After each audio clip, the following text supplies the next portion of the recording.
ಶ್ರೀ ವಿಜಯದಾಸರು. ನಾನು ಉಷಾ ಅಗರ್ಖೇಡ್. ಅಧ್ಯಾತ್ಮ ಬಂಧು ಭಗಿನಿಯರಿಗೆ ವಂದನೆಗಳು.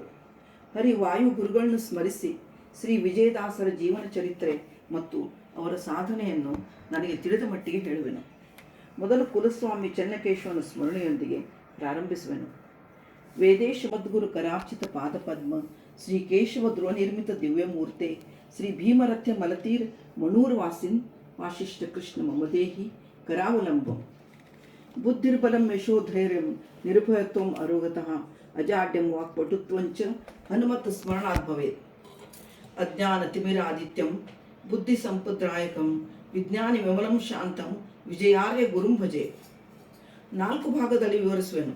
1ನೇದು ಪೀಠಿಕೆ, 2ನೇದು ದಾಸರ ಪೂರ್ವಾಪರ, 3ನೇದು ದಾಸರ ಜೀವನ ಪರಿಚಯ, 4ನೇದು ಸಾಧನೆ ಇತ್ಯಾದಿ. ಪೀಠಿಕೆ. ನಮ್ಮ ಪುಣ್ಯ ಭೂಮಿ ಭಾರತದಲ್ಲಿ ಭಗವಂತನ ಆಜ್ಞೆಯಂತೆ ಪದೇ ಪದೇ ದೇವತೆಗಳು ಅವತಾರ ಮಾಡಿದ್ದಾರೆ. ದಾಸರು ಯತಿಗಳು ಕರುನಾಡಿನಲ್ಲಿಯೇ ಜನ್ಮ ತಾಳಿದ್ದಾರೆ. ಇವರ ಅನುಭವದ ಹರಿಭಕ್ತಿಯ ನುಡಿಮುತ್ತುಗಳೇ ದಾಸ ಸಾಹಿತ್ಯ. ಕನ್ನಡದಲ್ಲಿ ಅರಳಿದ ಸರ್ವರ ಜೀವನದ ಮೂಲ ವಿಚಾರಗಳು, ಜೀವನದ ಸಂಘರ್ಷ ನೆಲೆಯಿಂದ ಸ್ಥಿರವಾದ ನೆಲೆ ತಲುಪಿದ ಹರಿದಾಸರ ಅನುಭವ ತುಂಬಿದ ಮಾತುಗಳೇ ಹರಿದಾಸ ಸಾಹಿತ್ಯವಾಗಿದೆ. ಸಾಧನಾ ಜೀವಿಗಳಿಗೆ, ಸಾತ್ವಿಕ ಚೇತನರಿಗೆ ದಾರಿದೀಪವಾಗಿವೆ. ಶ್ರೀ ಮಧ್ವರಿಂದ ಆರಂಭಿಸಿ ಇಂದಿಗೂ ಹರಿಯುತ್ತಿರುವ ಭತ್ತದ ಸುರನದಿಯಾಗಿದೆ. ಶ್ರೀ ಪುರಂದರದಾಸರ ನಂತರ ಹರಿದಾಸ ಸಾಹಿತ್ಯ ವಾಹಿನಿ ತಟಸ್ಥವಾಗಿದ್ದಾಗ ಮತ್ತೆ ಯಥಾಸ್ಥಿತಿಗೆ ಬರುವಂತಾದದ್ದು ಶ್ರೀ ವಿಜಯದಾಸರಿಂದ ಎಂದು ತಿಳಿದು ಬರುವುದು. ಇವರ ಕೃತಿಗಳಿಂದ ದಾಸ ಸಾಹಿತ್ಯದ ಕೀರ್ತಿಯು ಶಿಖರಕ್ಕೇರಿತು. ದಾಸರು ಅನೇಕ ದೇವರ ನಾಮಗಳನ್ನು, ಸುಳಾದಿ ಉಗಾಭೋಗಗಳನ್ನು ರಚಿಸಿ ಸುಳಾದಿ ದಾಸರೆಂದು ಪ್ರಖ್ಯಾತರಾದರು. 2ನೇ ದಾಸರ ಪೂರ್ವಾಪರ. ದಾಸರು ಮಾನ್ವಿ ತಾಲೂಕಿನ ಚಿಕಲಪರ್ವಿ ಎಂಬ ಗ್ರಾಮದಲ್ಲಿ ಕ್ರಿಸ್ತಿಶಕ 1687ರಲ್ಲಿ ಜನಿಸಿದರು.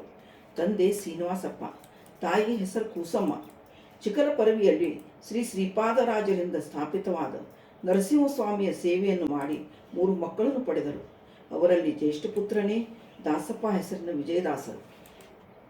ಚಿಕ್ಕಂದಿನಲ್ಲಿ ಕಡು ಬಡತನ ಅನುಭವಿಸಿ ಹೆಚ್ಚಿನ ವಿದ್ಯಾಭ್ಯಾಸ ಹಳ್ಳಿಯಲ್ಲಿ ಕಾಣದೆ ಊರಿನ ಜನರಿಂದ ಕೂಸಿ ಮಗ ದಾಸನೆಂದು ಅವಹೇಳನಕ್ಕೆ ಗುರಿಯಾಗಿದ್ದರು.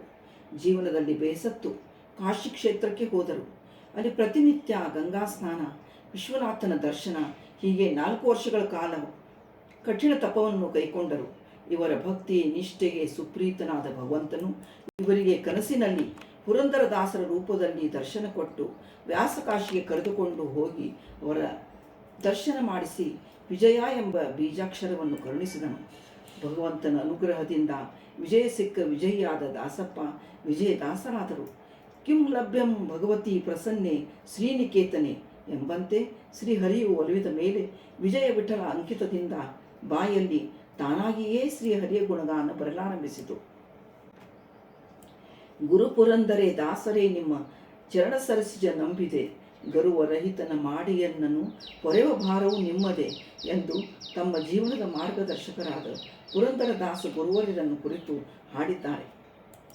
ದಾಸ ಪುರಂದರ ಪಾದವನ್ನು ಬಂದಿದೆನೋ, ಏಸು ಜನ್ಮದ ಪುಣ್ಯರಾಶಿ ಫಲಿಸಿತೋ ಎನಗೆ ಎಂಬ ಸುಳಾದಿಯು ದಾಸರ ಮೊದಲ ಕೃತಿಯೆಂದು ಹೇಳುವುದುಂಟು.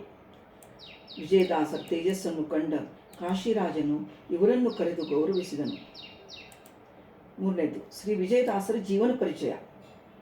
ಭಗವಂತನ ಅನುಗ್ರಹ ಪಡೆದ ದಾಸರು ತಮ್ಮ ಸ್ವಗ್ರಾಮಕ್ಕೆ ಪ್ರಯಾಣ ಬೆಳೆಸಿದರು. ಕಾಶಿಯಿಂದ ಪ್ರಯಾಣ ಹೊರಟ ವಿಜಯದಾಸರ ಜೊತೆಯಲ್ಲಿ ಮೇನೆ ಪಲ್ಲಕ್ಕಿಗಳು ಹೊರಟವು. 100 ಜನ ಶಿಷ್ಯರಾದರು. ರಾಜಧಾನಿಯ ನಗರಗಳಲ್ಲಿ ರಾಜಾದಿರಾಜರಿಂದ ಸನ್ಮಾನ, ಊರುಗಳಲ್ಲಿ ಭಕ್ತಾದಿಗಳಿಂದ ಸ್ವಾಗತ, ಮೃಷ್ಟಾನ್ನ ಭೋಜನ, ಶಾಲು ಶಕಲಾತಿಗಳ ಸನ್ಮಾನ, ಹೀಗೆಲ್ಲ ದಾಸರ ವೈಭವ ಹೆಚ್ಚಿತು. ಹಿಂದೆ ತಾವು ಕಷ್ಟಪಟ್ಟದ್ದನ್ನು, ತುತ್ತು ಅನ್ನಕ್ಕಾಗಿ ಪರದಾಡಿದ್ದನ್ನು ವಿಜಯದಾಸರು ನೆನೆಸಿಕೊಂಡು ಪರಮಾತ್ಮನ ಕೃಪೆಯನ್ನು ಸ್ಮರಿಸಿ ವಂದಿಸುತ್ತಾ ಈ ಪದವನ್ನು ರಚಿಸಿದರು. ನಿನ್ನ ಒಲುಮೆಯಿಂದ ನಿಖಳ ಜನರು ಬಂದು ಮನ್ನಿಸುವರು ಮಹಾರಾಯ, ಎನ್ನ ಪುಣ್ಯಗಳಿಂದ ಈ ಪರಿ ಉಂಟೇನೋ ನಿನ್ನದೇ ಸಕಲ ಸಂಪತ್ತು ಎಂಬುದಾಗಿ ಪರಮಾತ್ಮನು ಸ್ತೋತ್ರ ಮಾಡಿದ ಈ ಪದ ತುಂಬ ಜನಪ್ರಿಯವಾಗಿದೆ.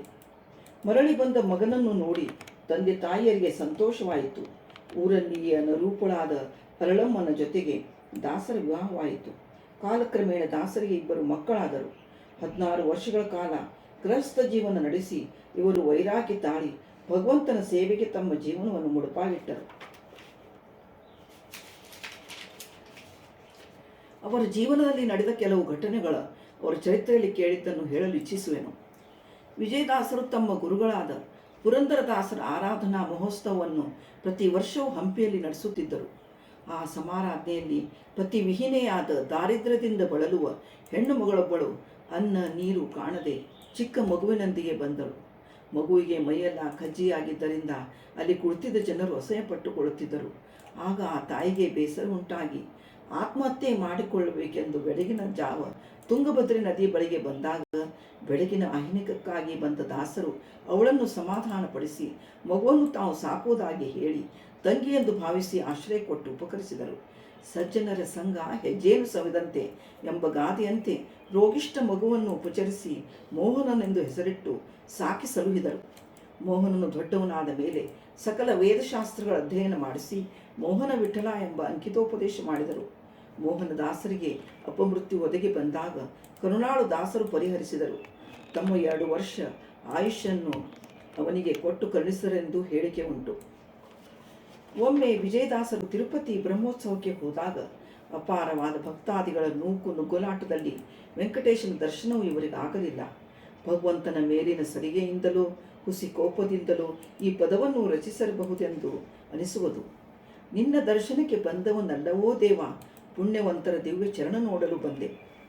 ಭಕ್ತವತ್ಸಲನಾದ ಭಗವಂತನ ರಥವು ಮುಂದೆ ಸಾಗದಿದ್ದಾಗ ದಾಸರು ಅಲ್ಲಿಗೆ ಬಂದು ಸಾಗಿಬಾರಯ್ಯ ನೀನು ಗೋವಿಂದ ವೆಂಕಟ ಸಾಗಿಬಾರಯ್ಯ ಭವರೋಗ ವೈದ್ಯನೇ ಎಂದು ಭಕ್ತಿಪರವಶರಾಗಿ ಹಾಡಿ ಸ್ತುತಿಸಿದಾಗ ರಥ ವೇಗವಾಗಿ ಸಾಗಿತಂತೆ.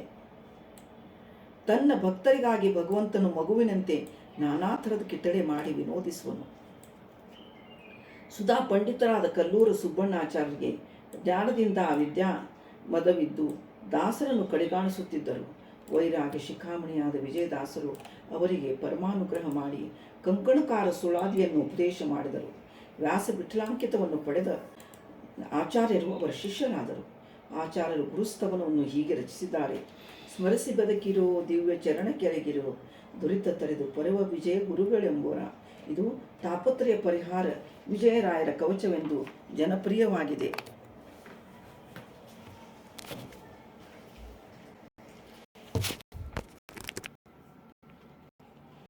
ಶ್ರೀ ವಿಜಯ